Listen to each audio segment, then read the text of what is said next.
এই রাখাল রাহা সরকারের এই পদে কিভাবে আসলো এটা জাতির কাছে জানতে চাওয়া, যে হঠাৎ করে এইসব মানুষ যাদের কোনো খোঁজ ছিল না, আন্দোলনের সংগ্রামের সময় এরা কোথায় ছিল, এদের কোনো খোঁজ ছিল না। আমরা দেখেছি আমাদের এই যে আমজনতার দলের তারেক রহমান, ইনি রিমান্ডে ছিল, ইনি বিভিন্নভাবে নির্যাতিত হয়েছে। আমরা বিভিন্ন সময় রাজপথে ছিলাম, আমাদের সহযোদ্ধারা সবাই রাজপথে ছিল, কিন্তু এই রাখাল রাহারা কোথায় ছিল? হঠাৎ করে উড়ে এসে জুড়ে বসা এই রাখা আমাদের ধর্ম কেটে নিল এবং 800 কোটি টাকা দুর্নীতির করার পরে তিনি কিভাবে শাস্তির আওতায় না আসে।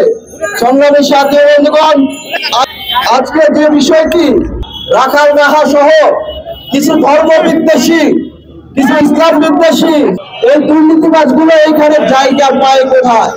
কয়েকদিন আগে আমাদের অন্তর্বর্তীকালীন সরকারের প্রধান ডক্টর মোহাম্মদ ইউনূস বলেছিল তার কি প্রস্তাব সেগুলো তুলে ধরবে। আমরা বলতে চাই এই রাখাল রাহা সহ এই বিতর্কিত লোকগুলো সরকারের মধ্যে কিভাবে এলো এটা অবশ্যই আপনাদের তুলে ধরতে হবে।